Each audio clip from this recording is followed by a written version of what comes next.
Berikan nama Tuhan dipuji dan diagungkan dalam nama Yesus Tuhan.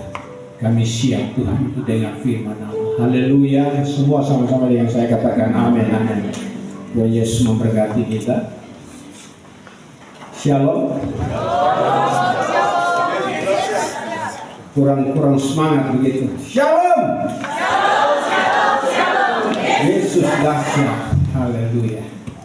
Saya percaya saudara dalam situasi apapun, dalam keadaan apapun, dalam suka dan duka, dalam tertawa maupun tangis, tetap Yesus itu dahsyat bagi kita. Saya bilang amin. Tetap Yesus, percaya Yesus bahwa Yesus tidak pernah terlambat untuk menolong kita. Dia tepat pada waktu selalu menolong kita. Jadi kita tetap dalam tema tetap percaya saudara, dan saya percaya saudara bahwa saudara, saya rindu bahwa kita semua rindu untuk kita jadi perabot rumah Tuhan, jadi perabot bagi Tuhan, jadi perabot yang indah bagi sesama kita. Dan itu perabot yang indah selalu ditaruh di depan, selalu taruh di tempat-tempat yang tertentu untuk senang dilihat oleh mata. Sebabnya mari kita baca firman Tuhan dalam 2 Timotius pasal 2 ayat 19 dan sampai ayat yang ke-22.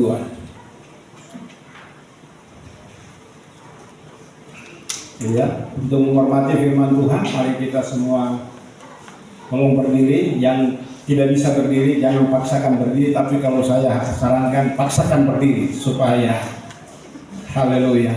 Urat-urat yang tidak bisa bergerak itu dia bergerak, urat yang kaku dia mulai bisa beraktivitas, darah bisa berjalan dengan baik sampai kepada sendi-sendi, bahkan sampai kepada sumsum-sumsum yang tidak bisa bergerak itu bergerak. Haleluya, karena kita hidup ini karena percaya, bukan karena melihat. Amin. Iya, jadi mari kita baca bersama-sama. Tolong tampilkan di ayat di layar, karena ada yang tidak datang, tidak membawa Alkitab atau membawa tab mereka. Jadi 2 Timotius 2 ayat 19.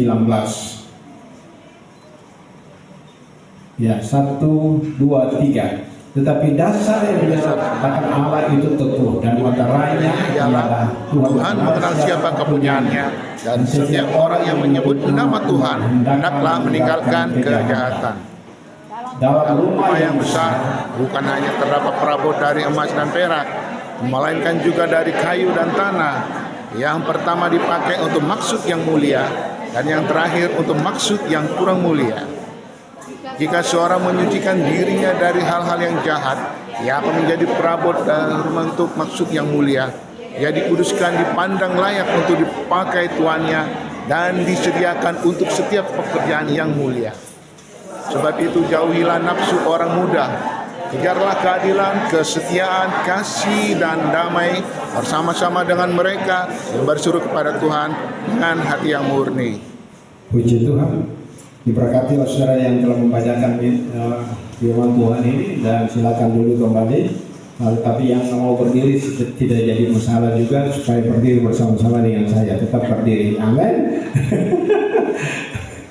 Haleluya. Jadi saudara, kita lihat di sana bahwa tetapi dasar yang diletakkan Allah itu teguh, dan meterainya ialah Tuhan mengenal siapa kepunyaannya, dan setiap orang yang menyebut nama Tuhan hendaklah meninggalkan kejahatan.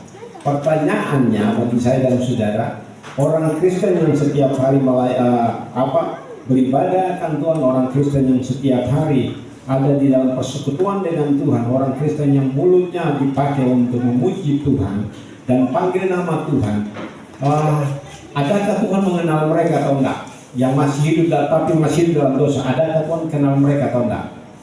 Berdasarkan firman Tuhan ini, orang yang menyebut nama Tuhan itu dimeteraikan dengan orang yang sudah betul-betul hidup begitu. Tetapi dasar yang diletakkan Allah itu teguh, dan meterainya Tuhan mengenal. Tuhan mengenal siapa kepunyaannya. Sekali lagi, Tuhan mengenal siapa kepunyaannya. Tuhan bilang kiri kanan atau suami istri yang ada baku dekat, Tuhan mengenal siapa engkau dan siapa saya. Amin. Kadang-kadang kita sendiri tidak tahu bahwa kita ini siapa, tapi Tuhan tahu. Amin. Tuhan tahu. Kadang-kadang kita sendiri tahu diri, tapi Tuhan tahu diri. Kalau kehidupan saya dan saudara, itu Tuhan yang hebat dan dahsyat, saudara. Haleluya. Dan setiap orang yang menyebut nama Tuhan hendaklah apa? Tinggalkan kejahatan. Itu sebabnya, saudara, saya dapati bahwa ternyata, saudara, hal yang pertama itu hidup kekristenan harus disertai dengan pertobatan. Pertobatan. Jadi pertobatan itu bukan satu kali, tapi pertobatan itu setiap saat. Karena kita terima Yesus satu kali, betul? Tetapi pertobatan itu selalu ada. Karena kita masih ada di dunia ini, dan kita masih ada di dalam tubuh darah daging ini, dan kita masih dengan mudah. Tidak ada satupun yang tidak kabal, tidak ada satupun yang tidak pernah berbuat dosa. Amin. Dan saya percaya bahwa setiap kita pernah melakukan dosa. Bisa saja dalam waktu yang singkat, atau bisa saja dalam beberapa menit, bisa saja kita berbuat dosa. Bukankah Petrus itu, waktu Tuhan bilang kepada dia, engkau akan menyangkal aku, tapi dia bilang tidak. Yesus bilang, sebelum ayam berkokok, engkau telah menyangkal aku 3 kali. Itu dalam jangka waktu cuma berapa jam saja. Dia menyangkal atau tidak? Dia menyangkal. Dan itulah kemanusiaan. Sehingga seringkali kita bisa buat dosa, seringkali kita bisa lakukan hal yang salah, kita bisa ucapkan hal yang salah, kita bisa yang salah lalu kita berpegang kepada hal yang salah. Tapi sebenarnya saudara, Tuhan tahu, saudara. Sebabnya dia yang pertama memerlukan pertobatan yang sungguh dalam hidup saya dan saudara. Setiap hari kita, karena ada orang yang bisa membuat kita untuk kita menjadi marah, ada orang yang membuat kita sehingga kadang-kadang kita tidak bisa kuasai diri dan kita bisa ambil tindakan-tindakan yang tidak sepantasnya sebagai seorang hamba Tuhan. Haleluya. Jadi saudara, mari kita lihat ayat yang ke-19 ini, ayat yang ke-19 dari pembacaan kita, ayat 19 dari pembacaan kita.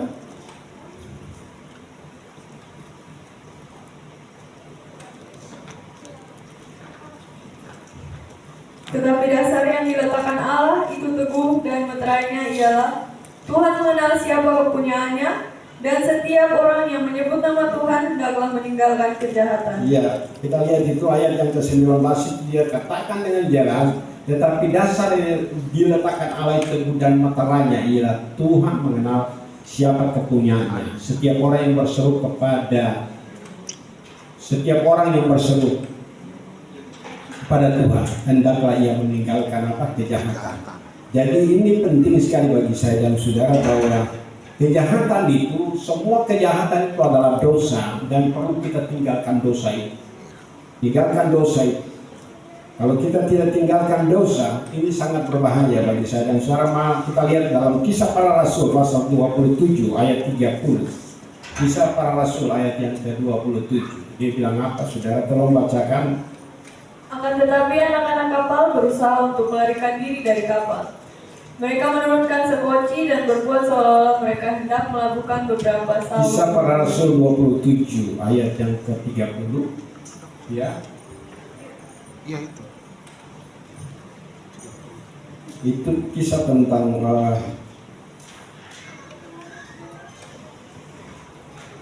saya salah tulis. Coba kita lihat itu bahwa Petrus langsung berkata kepada mereka bahwa kepada waktu mereka dipenuhi dengan Roh Kudus, lalu Petrus, itu Kisah Para Rasul. Coba tolong. Sebelum itu kita baca saja, lanjut kita baca Yesaya 33 ayat 11. Yesaya 33 ayat 11. Bukan Yesaya, Yehezkiel.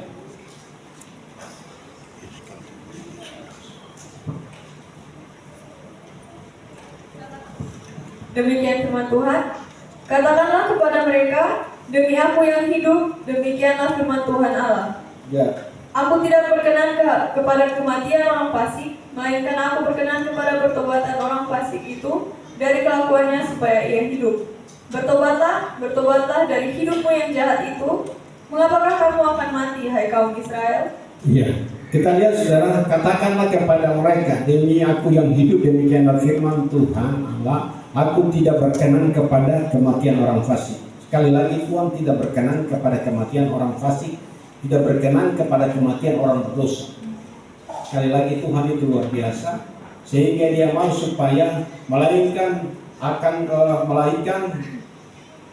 aku berkenan kepada apa? Pertobatan, agar orang fasik itu dari di sana kita tidak dapat baca itu sebagian. Coba nanti atur sana aja.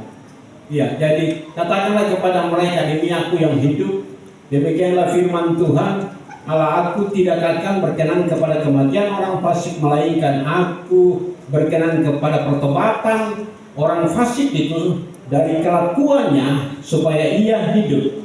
Bertobatlah, bertobatlah dari hidupmu yang jahat. Mengapa engkau akan mati, hai kamu orang Israel? Bayangkan saudara, ini Tuhan tidak merindukan sekali. So, kalau orang mati tanpa pertobatan, itu neraka. Orang kalau mati, tiba-tiba saja mengalami kecelakaan mati dan tidak bertobat, itu pasti jaminannya neraka. Orang Kristen. Itu sebabnya kekristenan tanpa pertobatan itu sangat-sangat rentan sekali untuk saudara tidak akan bisa masuk surga. Walaupun pendeta, walaupun pastor yang sampaikan bahwa almarhum telah diterima di sisi kanan Tuhan, itu omong kosong. Dia bertobat dari apa? Dari cara hidup yang tidak berkenan, dari cara hidup yang sia-sia, yang diwarisi dari nenek moyang.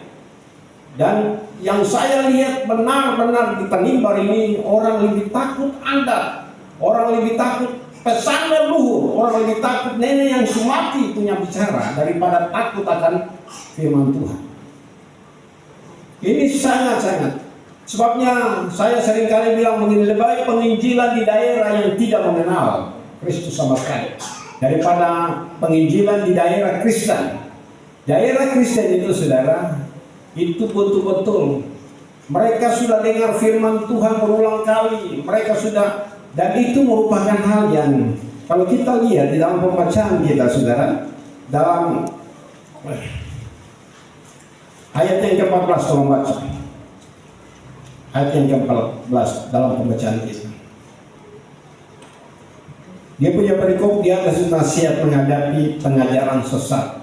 Coba ayat yang ke-14. Tolong baca. Firman Tuhan. Ingatkanlah dan pesankanlah semuanya itu dengan sungguh-sungguh kepada mereka di hadapan Allah, agar jangan mereka bersilat kata, karena hal itu sama sekali tidak berguna, malah mengacaukan orang yang mendengarnya. Terus usahakanlah supaya engkau layak di hadapan Allah sebagai seorang pekerja yang tidak usah malu, yang berterus terang memberitakan perkataan kebenaran itu. Terus, tetapi hindarilah omongan yang kosong dan yang tak suci, yang hanya menambah kefasikan. Terus, perkataan mereka menjala seperti penyakit kanker.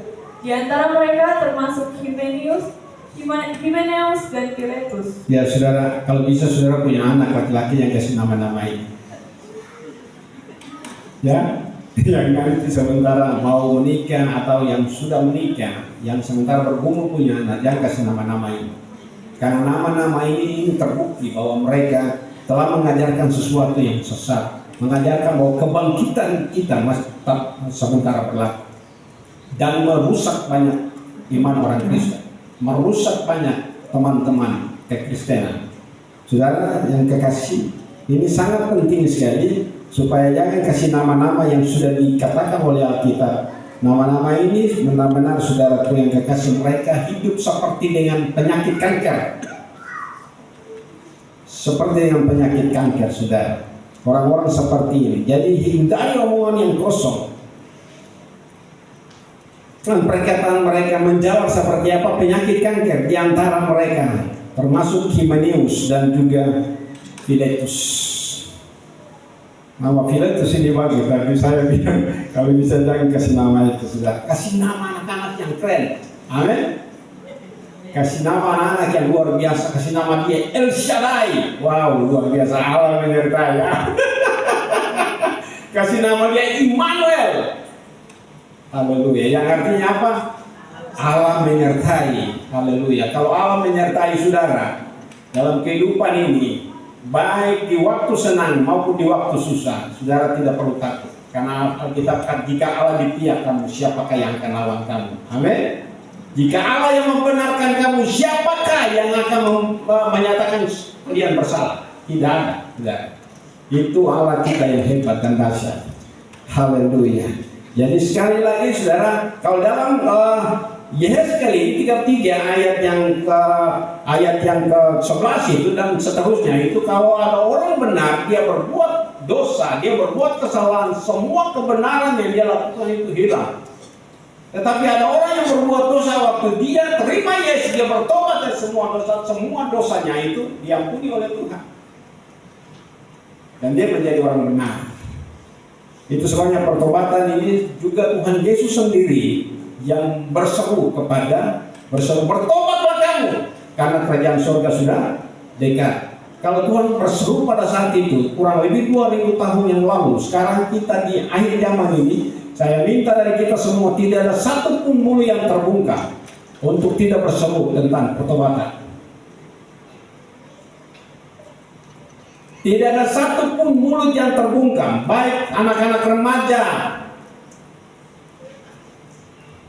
baik pemuda dewasa, baik orang-orang tua yang sudah berubah, walaupun berubah tapi cat, tidak apa-apa, sudah. Haleluya. Kalau dicat itu berarti tidak. Saya telepon dengan satu bapak, lalu satu bapak punya umur saya masih lebih jauh.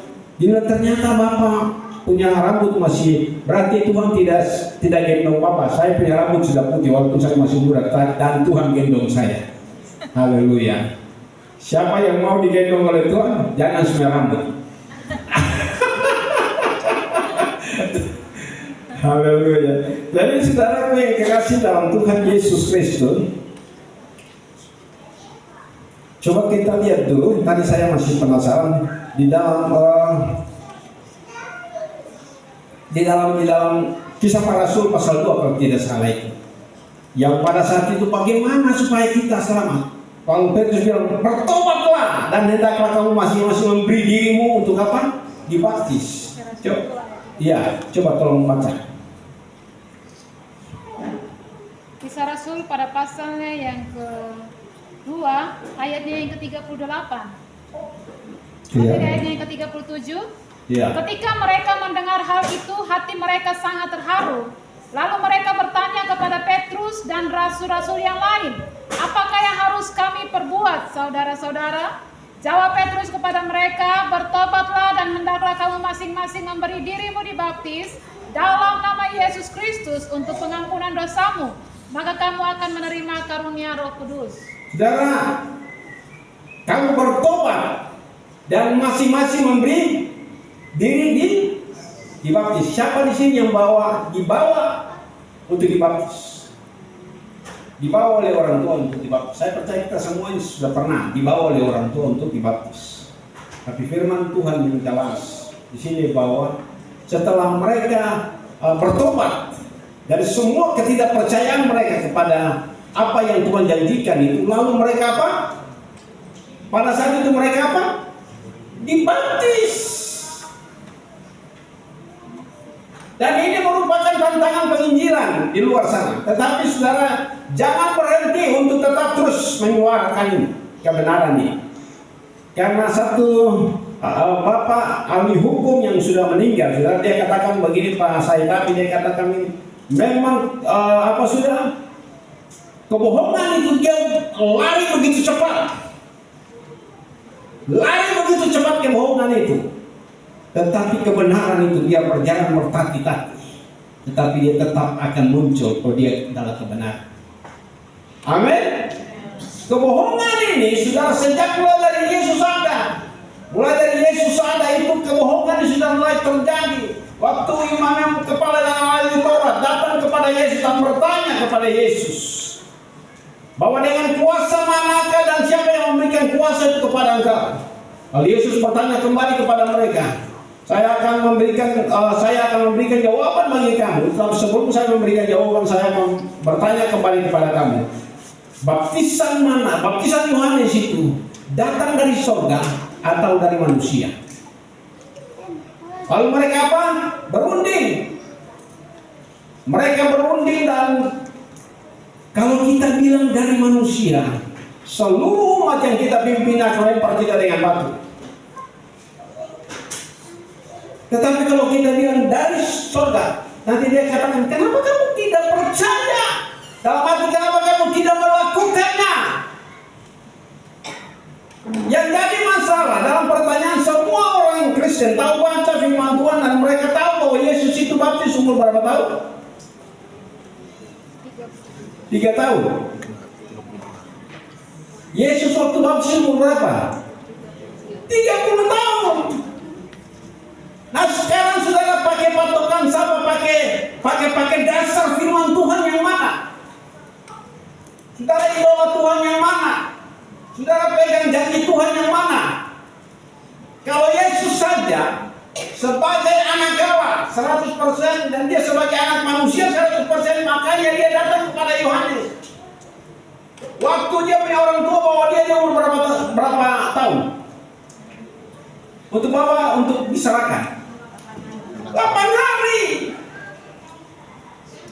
Jadi anak-anak dan kecil yang sementara digendong itu, umpamanya nama Yakobus, saudara. Itu Yakobus datang digendong. Lalu Yakobus ini ditanyakan, Yakobus, adakah engkau percaya bahwa Yesus Kristus adalah anak Allah? Yakobus bisa jawab. Kalau dia bisa jawab, itu berarti suatu mujizat yang luar biasa, karena anak yang masih kecil, yang dia waktu makan dia hanya menangis, dia waktu lapar dia menangis, dia waktu buang air dia menangis, dia segala dengan dia jawaban dengan apa? Menangis. Tapi kalau dia bisa bicara pada si Yakobus, engkau percaya bahwa Yesus itu adalah anak Allah, atau Yesus itu adalah satu-satunya juru selamat dunia. Kalau dia bisa bicara, itu mujizat terjadi, saudara. Tapi tidak pernah itu ada. Tidak pernah itu ada. Lalu mereka mulai berunding. Mari Katumpi bilang parang tua saja. Mari Katumpi bilang partai manis saja. Kan begitu orang Maluku punya gaya bicara. Mari Katumpi lihat partai manis saja. Bahwa Katumpi tahu baptisan Yohanes itu dari mana. Lalu Yesus bilang begini, juga demikian aku tidak akan memberitahukan kepada kamu kuasa yang saya terima dan siapa yang memberikan kuasa itu. Saudara, orang yang bertobat dan lahir baru saja yang bisa mujizat terjadi. Dia bisa melakukan mujizat. Dia bisa tumpang tangan orang sakit sembuh.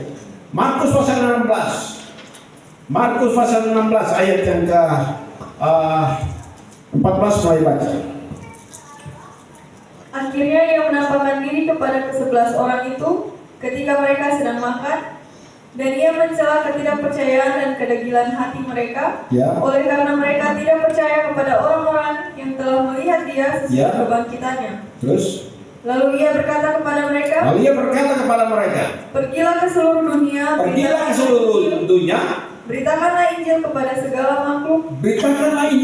segala makhluk. Siapa yang percaya dan dibaptis akan diselamatkan. Tetapi siapa yang tidak percaya akan dihukum. Tetapi siapa yang tidak percaya dan tidak mau baptis akan dihukum. Terus? Tanda-tanda ini akan menyertai orang-orang yang percaya. Ya, tanda-tanda ini menyertai orang yang percaya dan lahir baru, yang telah baptis itu tanda-tanda menyertai. Mereka akan mengusir setan-setan demi namaku. Mereka akan berbicara dalam bahasa-bahasa yang baru bagi mereka. Mereka akan memegang ular, dan sekalipun mereka minum racun maut, mereka tidak akan mendapat celaka. Mereka akan meletakkan tangannya atas orang sakit, dan orang itu akan sembuh. Percaya itu terjadi dalam pelayanan saudara? Saya percaya. Saya sangat percaya itu terjadi. Haleluya.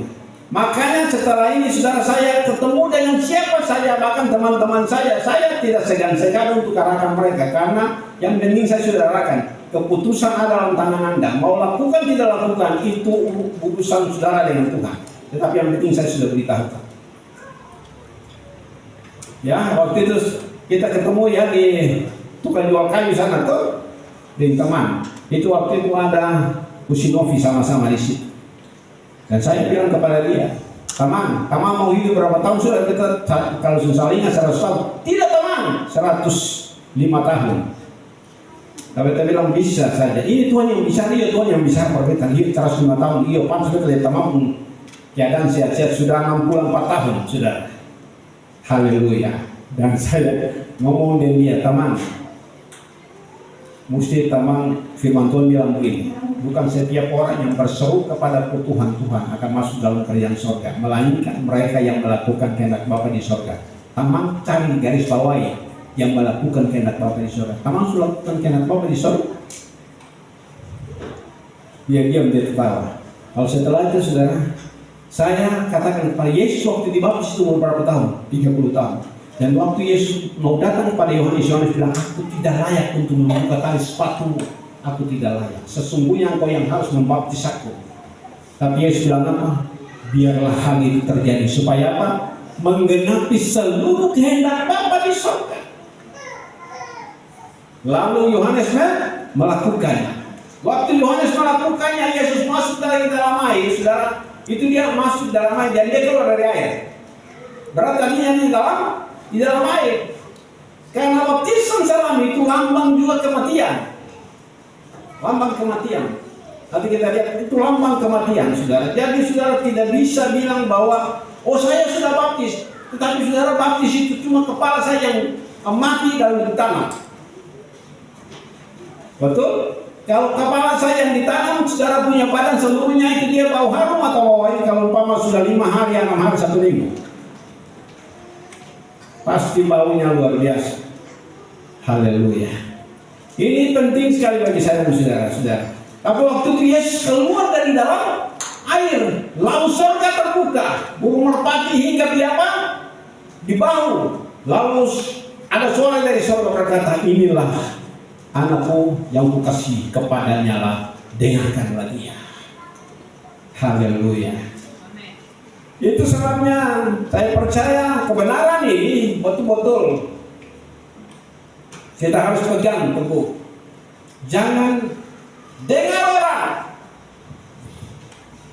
jangan pegang kata orang. Karena untuk masuk surga itu pribadi dengan Tuhan. Itu urusan dengan Tuhan. Jangan pegang begitu. Sekarang beta ini kan sudah beragama, beta sudah bergereja, beta sudah majelis. Tetapi walaupun engkau sudah punya gereja, sudah punya agama, sudah melayani Tuhan sampai berapa periode, sampai mati dalam periode itu juga, saudara. Tapi kalau engkau tidak lahir baru, engkau tidak sampai kepada tujuan. Haleluya. Tidak sampai. Kalau teman bilang kata, kan kita hidup baik, saya pernah bikin susah orang, saya pernah. Tidak cukup sampai di situ, saudara. Kita bilang bahwa walaupun kita memberi diri sekalipun dibakar, tetapi kalau kita tidak punya kasih di sini bukan masalah materi, amin. Tapi kasih di sini Yesus bilang di dalam Yohanes pasal yang ke-14 ayat 15, jikalau kamu mengasihi aku, turuti saja perintahku. Haleluya. Turuti saja, jangan bantah, saudara. Dan lakukan saja. Karena Immanuel kepala orang itu begini, kalau kotoran bilang itu dari surga, kenapa kamu tidak turuti? Kenapa kamu tidak percaya? Kenapa kamu tidak melakukannya? Supaya kuasa yang saya terima, kamu juga terima. Saudara percaya bahwa kuasa yang Yesus terima, saudara sudah terima. Bahkan lebih besar daripada itu. Yohanes 14 ayat 12. Dia bilang apa? Tolong baca. Haleluya. Tolong bacakan. Yohanes 14 ayat yang kelima. Jikalau kamu mengasihi aku, Allah itu sendiri, Tuhan itu sendiri, kamu akan melakukan apa? Kamu akan kamu akan menuruti segala perintahku. Ini ayat yang ke-12. Aku 14 ayat berkata 12. kepadamu, sesungguhnya barang siapa percaya kepadaku, ia akan melakukan juga pekerjaan-pekerjaan yang aku lakukan, bahkan pekerjaan-pekerjaan yang lebih besar daripada itu, sebab aku pergi kepada Bapa. Percaya itu sudah akan terjadi. Saudara, ini kita ada di di air zaman gereja terakhir, gereja menjelang kedatangan Tuhan. Itu hujan awal dan hujan air itu akan dicurahkan secara luar biasa. Dan saya percaya kalau di jemaat mula-mula itu Tuhan pakai dengan luar biasa, kegerakan yang luar biasa, terjadi pertobatan yang luar biasa di akhir zaman ini 2 kali akan terjadi. Hujan awal dan hujan air itu akan dicurahkan bersama-sama, sehingga engkau akan limpah dengan anggur, engkau akan limpah dengan gandum, anggur dan minyak. Apa pengertian daripada gandum dan juga anggur dan juga minyak, saudara? Hidup kita limpah dengan apa? Dengan berkat. Makan minum. Tidak pernah kita berkekurangan. Itu sebabnya Daud bilang, sejak aku muda sampai sekarang aku menjadi tua, aku tidak pernah melihat orang benar ditinggalkan dan anak cucunya meminta-minta roti. Berikan kemuliaan bagi Tuhan. Haleluya. Itu kebenaran, saudara. Dan saya saksikan sendiri bahwa saya tinggalkan semua pekerjaan dan melayani Tuhan, dan saya lihat bahwa saya punya anak-anak tidak ada satu pun yang jadi peminta-minta, tapi mereka menjadi pemberi. Mereka bukan buka tangan, tapi mereka turunkan buka di atas untuk memberi. Haleluya. Kalau Daud bisa saksikan, saya juga bisa saksikan. Saya percaya bahwa pendeta Yeremia juga bisa saksikan. Amin. Kok kita tidak akan pernah melihat anak-anak kita untuk duduk di pinggir jalan dan meminta-minta. Tidak buka tangan, tapi kita yang harus memberi bantuan bagi mereka. Itu terjadi, saudara. Haleluya. Dalam hidup saya dan saudara. Yang kedua, saudara, kita berusaha untuk harus tinggalkan semua hal yang tidak berkenan kepada Tuhan. Tinggalkan semua hal yang tidak berkenan kepada Tuhan. Yang selamanya merupakan hobi saudara, yang merupakan kebiasaan-kebiasaan saudara. Tetapi itu yang bertentangan dengan Tuhan. Tinggalkan semua, berani tinggalkan semua. Ambil keputusan mulai dari sekarang. Kalau saudara terlambat dan pada akhirnya keputusan saudara dengan saudara, dan saudara mengambil saudara tanpa saudara tinggalkan semua kejahatan itu, mati pasti masuk neraka. Mati pasti masuk neraka, saudara. Haleluya. Mari kita lihat ayat yang dari pembacaan kita, ayat yang ke 21-22.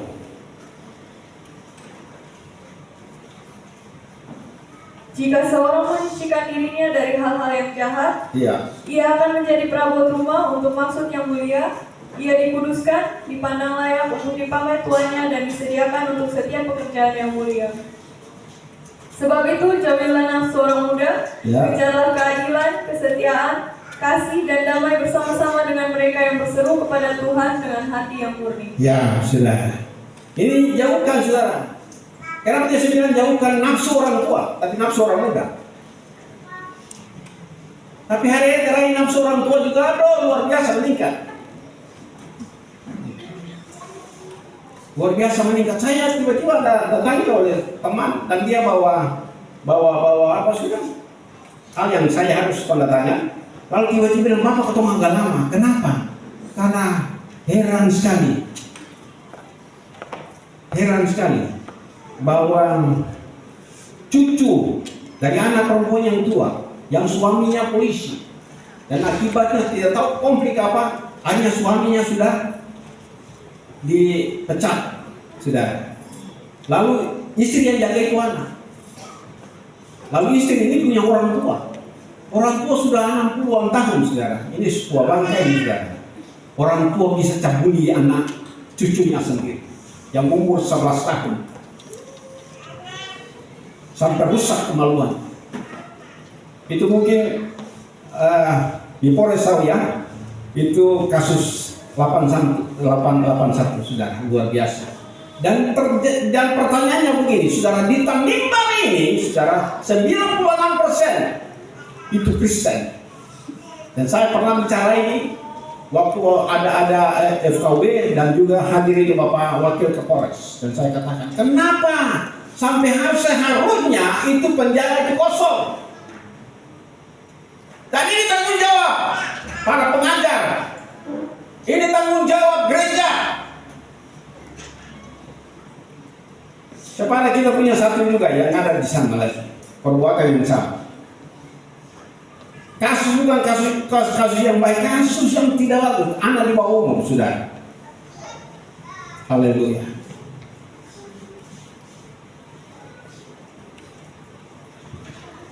Waktu dengar firman Tuhan itu mengantuk. Tapi kalau lihat HP porno itu, aduh, mata terbuka sampai. Jadi saudara yang kasih akibatnya melakukan hal itu, baru bilang beta dijebak. Aduh, jangan mau berdalihkan diri lah, mau dijebak bagaimana. Haleluya. Jadi saudara yang kekasih, ini hal yang tidak bisa kita main-main. Karena kita lihat Ibrani pasal 12 ayat 14 sampai 17 Ibrani.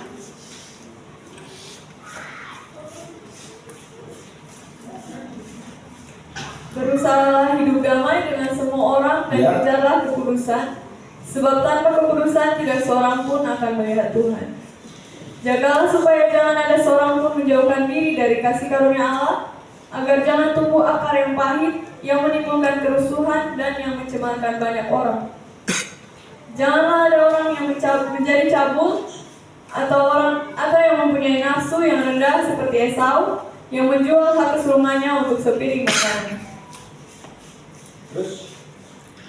Sebab kamu tahu bahwa kemudian ketika ia hendak menerima berkat itu, ia ditolak, sebab ia tidak beroleh kesempatan untuk memperbaiki kesalahannya, sekalipun ia mencarinya dengan mencucurkan air mata. Lebih baik sekarang saudara mencari keselamatan dan mencucurkan air mata. Cara cari keselamatan itu tidak gampang, saudara, karena pasti ada tantangan yang besar dari pihak keluarga, dari pihak orang tua, papa mama, dari pihak saudara-saudara, dari pihak teman-teman. Anda sesungguhnya ko penyesat apa lain? Sesungguhnya ko bidat apa lain?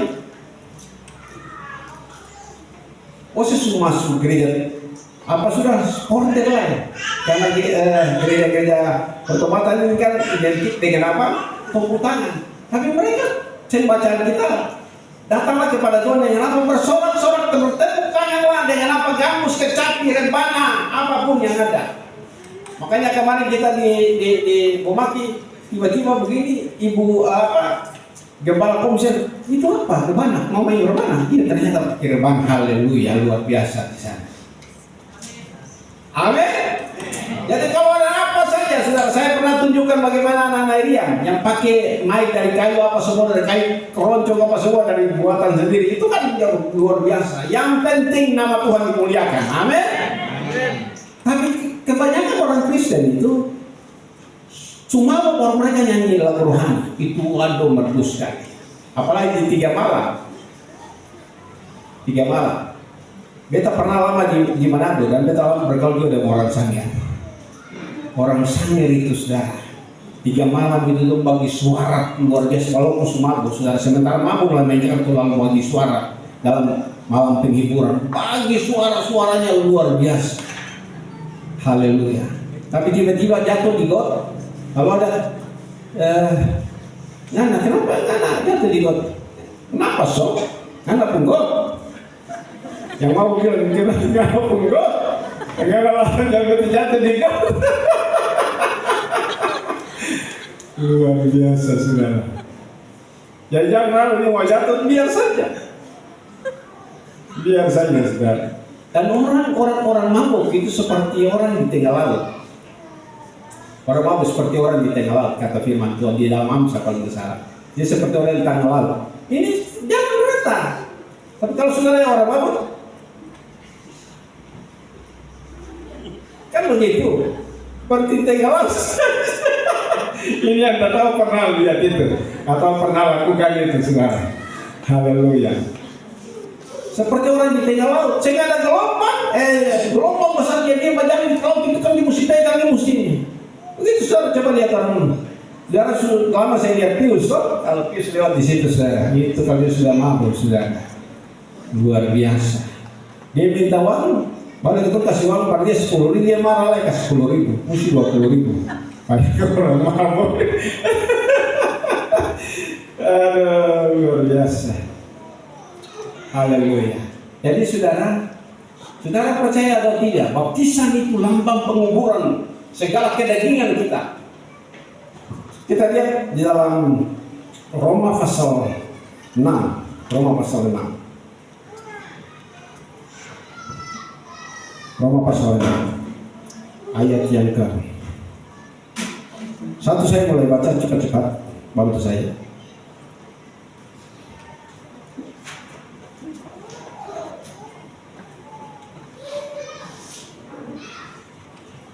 Jika demikian, apakah yang hendak kita katakan? Bolehkah kita bertekun dalam dosa supaya semakin bertambah kasih karunia itu? Sekali-kali tidak. Bukankah kita telah mati bagi dosa? Bagaimanakah kita masih dapat hidup di dalamnya? Atau tidak tahukah kamu bahwa kita semua yang telah dibaptis dalam Kristus? Kita semua yang telah dibaptis dalam Kristus. Telah dibaptis dalam kematiannya. Telah dibaptis dalam kematiannya. Dengan demikian, kita kita telah dikuburkan bersama-sama dengan Dia oleh baptisan dalam kematian. Kita telah dikuburkan bersama-sama dengan Dia di dalam kematian. Supaya sama seperti Kristus telah dibangkitkan dari antara orang mati oleh kemuliaan Bapa, demikian juga kita akan hidup dalam hidup yang baru. Amin. Mau hidup yang baru? Amin.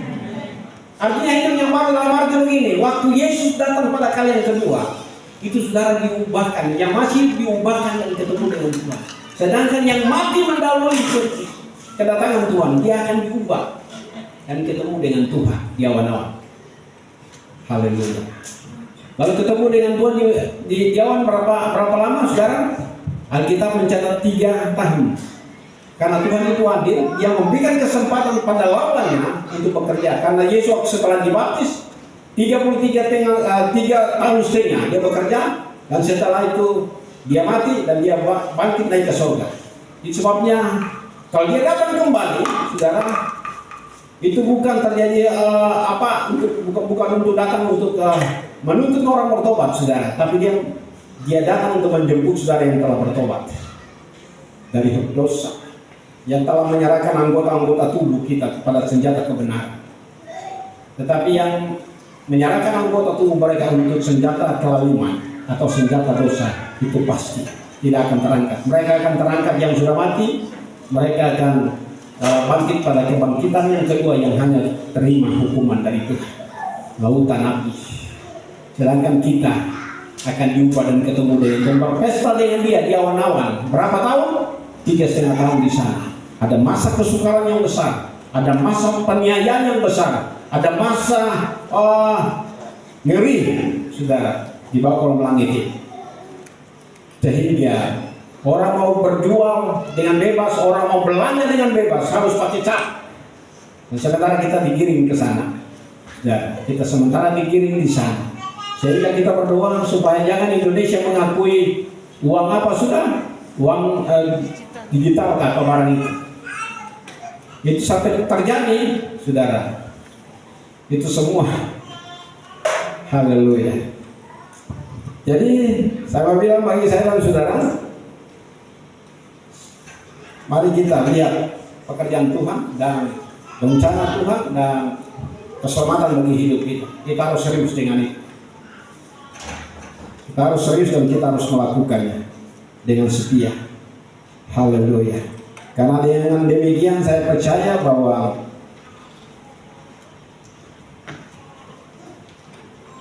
kita akan hidup bahagia bersama dengan Tuhan yang telah baptis dan telah lahir baru. 2 Korintus 5 ayat yang ke-7, 17 kalau tidak salah.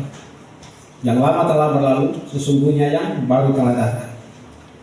Haleluya. Makanya bilang kiri kanan saya telah hidup baru. Kalau hidup baru, saudara, masih bisa lakukan dosa atau tidak? Masih bisa. Tetapi secepatnya harus apa? Bertobat. Haleluya. Saya lihat Bunus dengan Usi Lisa, wow, mereka luar biasa. hidup selalu dalam pertobatan, lalu setelah itu harus berubah, harus berusaha tinggalkan segala kehidupan yang tidak berkenan di hadapan Tuhan dan berusaha untuk hidup berkenan kepada Tuhan. Firman Tuhan saya tibakan di sini. Saya minta pemain musik